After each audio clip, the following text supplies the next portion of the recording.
El árbol de la colina. De Howard Phillips Lovecraft. Al sureste de Hamden, cerca de la tortuosa garganta que excava el río Salmón, se extiende una cadena de colinas escarpadas y rocosas que han desafiado cualquier intento de colonización. Los cañones son demasiado profundos, los precipicios demasiado escarpados como para que nadie, excepto el ganado trashumante, visite el lugar. La última vez que me acerqué a Hamden, la región conocida como el infierno formaba parte de la reserva del bosque de la Montaña Azul. Ninguna carretera comunica este lugar inaccesible con el mundo exterior, y los montañeses dicen que es un trozo del jardín de Su Majestad Satán trasplantado a la tierra. Una leyenda local asegura que la zona está hechizada, aunque nadie sabe exactamente el porqué. Los lugareños no se atreven a aventurarse en sus misteriosas profundidades, y dan crédito a las historias que cuentan los indios, antiguos moradores de la región desde hace incontables generaciones, acerca de unos demonios gigantes venidos del exterior que habitaban en estos parajes. Estas sugerentes leyendas estimularon mi curiosidad. La primera y, gracias a Dios, la última vez que visité aquellas colinas tuvo lugar en el verano de 1938, cuando vivía en Hamden con Constantin Deunis. Él estaba escribiendo un tratado sobre la mitología egipcia, por lo que yo me encontraba solo la mayoría del tiempo, a pesar de que ambos compartíamos un pequeño apartamento en Beacon Street que miraba a la infame casa del pirata, construida por Exer Jones hacía 60 años. La mañana del 23 de junio me sorprendió caminando por aquellas siniestras y tenebrosas colinas que a aquellas horas, las 7 de la mañana, parecían bastante ordinarias. Me alejé 7 millas hacia el sur de Hamden y entonces ocurrió algo inesperado. Estaba escalando por una pendiente herbosa que se abría sobre un cañón particularmente profundo, cuando llegué a una zona que se hallaba totalmente desprovista de la hierba y vegetación propia de la zona. Se extendía hacia el sur, se había producido algún incendio, pero, después de un examen más minucioso, no encontré ningún resto del posible fuego. Los acantilados y precipicios cercanos parecían horriblemente chamuscados, como si alguna gigantesca antorcha los hubiese barrido, haciendo desaparecer toda su vegetación. Y aún así seguía sin encontrar ninguna evidencia de que se hubiese producido un incendio. Caminaba bajo un suelo rocoso y sólido sobre el que nada florecía. Mientras intentaba descubrir el núcleo central de esta zona desolada, me di cuenta de que en el lugar había un extraño silencio. No se veía ningún ave, ninguna liebre, incluso los insectos parecían rehuir la zona. Me encaramé a la cima de un pequeño montículo, intentando calibrar la extensión de aquel paraje inexplicable y triste. Entonces vi el árbol solitario. Se hallaba en una colina un poco más alta que las circundantes, de tal forma que enseguida lo descubrí, pues contrastaba con la soledad del lugar. No había visto ningún árbol en varias millas a la redonda. Algún arbusto retorcido, cargado de bayas, que crecía encaramado a la roca, pero ningún árbol.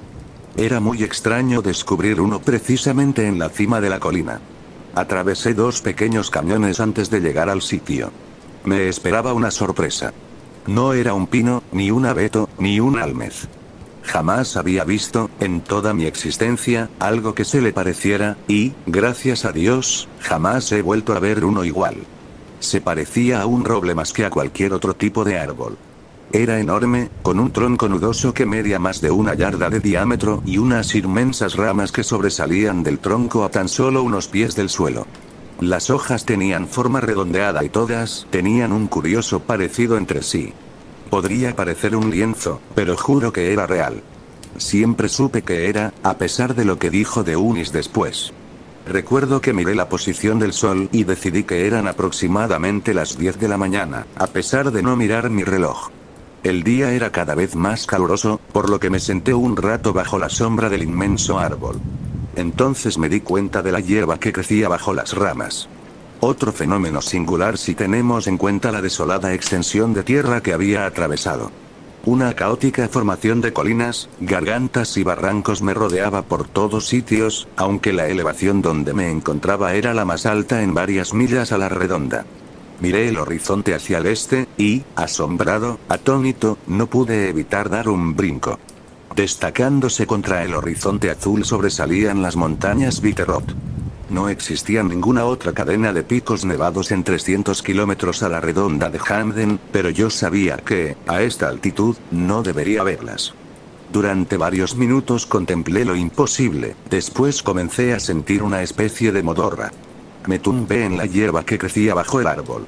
Dejé mi cámara de fotos a un lado, me quité el sombrero y me relajé, mirando al cielo a través de las hojas verdes. Cerré los ojos.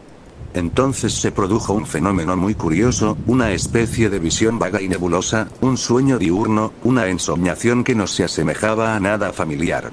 Imaginé que contemplaba un gran templo sobre un mar de cieno, en el que brillaba el reflejo rojizo de 3 pálidos soles. La enorme cripta, o templo, tenía un extraño color, medio violeta medio azul. Grandes bestias voladoras surcaban el nuboso cielo y yo creía sentir el aletear de sus membranosas alas. Me acerqué al templo de piedra, y un portalón enorme se dibujó delante de mí. En su interior, unas sombras escurridizas parecían precipitarse, espiarme, atraerme a las entrañas de aquella tenebrosa oscuridad. Creí ver 3 ojos llameantes en las tinieblas de un corredor secundario, y grité lleno de pánico. Sabía que en las profundidades de aquel lugar acechaba la destrucción, un infierno viviente peor que la muerte. Grité de nuevo. La visión desapareció. Vi las hojas y el cielo terrestre sobre mí. Hice un esfuerzo para levantarme. Temblaba, un sudor gélido corría por mi frente. Tuve unas ganas locas de huir, correr ciegamente alejándome de aquel tétrico árbol sobre la colina. Pero deseché estos temores absurdos y me senté, tratando de tranquilizar mis sentidos. Jamás había tenido un sueño tan vívido, tan horripilante. ¿Qué había producido esta visión? Últimamente había leído varios de los libros de Deunis sobre el antiguo Egipto. Meneé la cabeza, y decidí que era hora de comer algo. Sin embargo, no pude disfrutar de la comida. Entonces tuve una idea. Saqué varias instantáneas del árbol para mostrárselas a Deunis.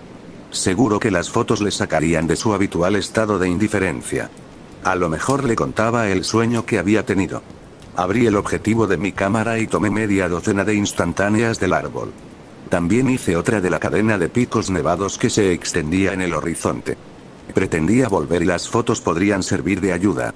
Guardé la cámara y volví a sentarme sobre la suave hierba.